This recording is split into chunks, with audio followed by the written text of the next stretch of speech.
मी आता याच्यावर प्रत्येक गोष्टीवर टिप्पणी करू शकत नाही.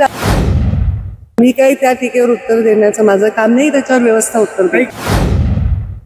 खरंच आता इथे मी एक पाहुणी म्हणून आलेली आहे कारखान्याची मोडी टाकण्यासाठी आणि बॉयलर प्रज्वलन करण्यासाठी. पण ओमकार ग्रुप्सची आता गेल्या 1.5-2 वर्षामध्ये नाही 2-3 वर्ष झाले आमचा संबंध आलेला आहे. त्यांनी जे कारखाने राज्यभरात चालवायला घेतलेले आहेत ते खूप उत्कृष्टपणे ते चालवत आहेत आणि जी कॅपॅसिटी होती त्याच्यापेक्षा 1.5 पट दुपटीने कारखाने चालवत आहेत आणि खूप चांगला भाव आणि वेळेवर शेतकऱ्यांच्या अकाउंटमध्ये पैसे जातात ऊस गेल्याबरोबर आणि व्यापाऱ्यांचे पैसे HNTचं सगळं व्यवस्थित त्यांचा हाताळण्याचा आतापर्यंतचा अनुभव आहे. मला विश्वास आहे की हा कारखानाही त्यांनी सांगितलं 8 लाख टनच्या आसपास गाळप करायचं त्यांचा मानस आहे. ते यशस्वीपणे गाळप करतील आणि शेतकऱ्यांना त्याच्यातून नक्कीच चांगला फायदा होईल आणि आजूबाजूच्या बाजारपेठ पण त्याच्यामुळे उचलल्या जातील. इथल्या भागाच्या आर्थिक उन्नतीमध्ये चांगलं योगदान. नगरपालिका निवडणूक आहे 200 किती भाजपाला यशाची काय खात्री वाटते? भरभरून आम्हाला यशाची खात्री आहे. नगरपालिकेच्या निवडणुका आहेत, लगेच पाठोपाठ जिल्हा परिषदच्या निवडणुका आहेत आणि मोठ्या प्रमाणात आम्हाला यश मिळेल याचा आम्हाला पूर्ण विश्वास आहे. कारण लोकांनी आता देशामध्ये आणि राज्यामध्ये वेळोवेळी आमच्या हातात सत्ता दिलेली आहे आणि त्यामुळे लोकांचा विश्वास आहे. स्थानिक स्वराज्य संस्थेत जर भारतीय जनता पार्टीला भरभरून यश मिळालं आणि महायुतीचे जास्तीत जास्त जागा आल्या तर नक्कीच त्याचा फायदा विकासाकडे जास्त गती देण्यामध्ये होईल हा विश्वास लोकांमध्ये आहे. स्थानिक पातळीवरती मतभेद अनेक आहेत, त्यामुळे महायुती होईल नाही होईल अशा अनेक चर्चा आहेत. त्यामुळे भाजपचे ते स्वबळावरती निवडणूक लढेल अशी देखील परिस्थिती. आपण काय सांगणार त्याच्यावरती?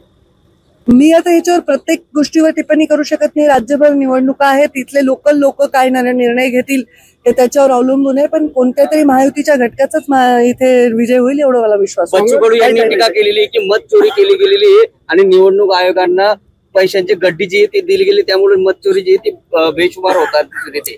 मी काही त्या टीकेवर उत्तर देण्याचं माझं काम नाही, त्याच्यावर व्यवस्था उत्तर देईल. काँग्रेस एकीकडे मुंबईत स्वबळाचा नारा देते आणि दुसरीकडे नाशिकमध्ये मनसेसोबत महाविकास आघाडी पत्रकार परिषद घेते.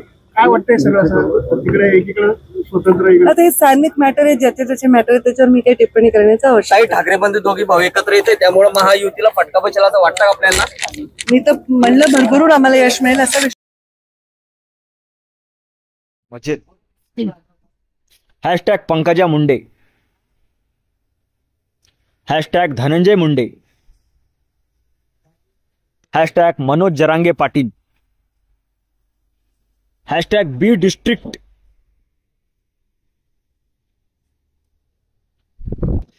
Hashtag Maratha reservation, hashtag Maharashtra politics, hashtag Beed news, hashtag Munde family, hashtag Jarange allegations, hashtag political controversy,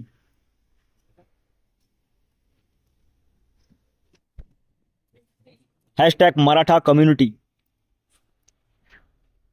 hashtag Valmik Karad,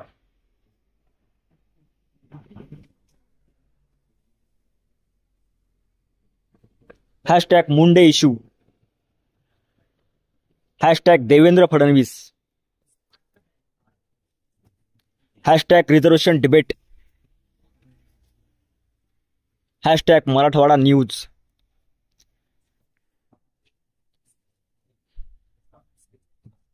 hashtag Jarange versus Dhananjay Munde,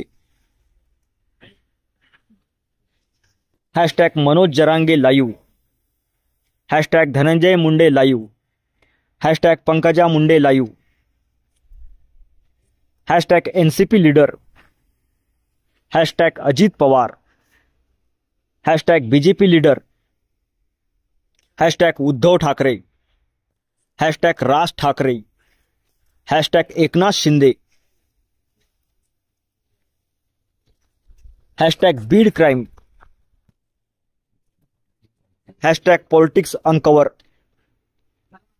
hashtag local politics, hashtag Maharashtra assembly,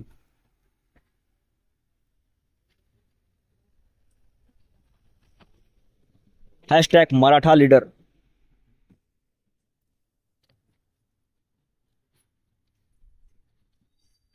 hashtag Munde Jarange case, hashtag Marathi news, hashtag Marathi बातम्या, hashtag YouTube news, hashtag Maharashtra politics,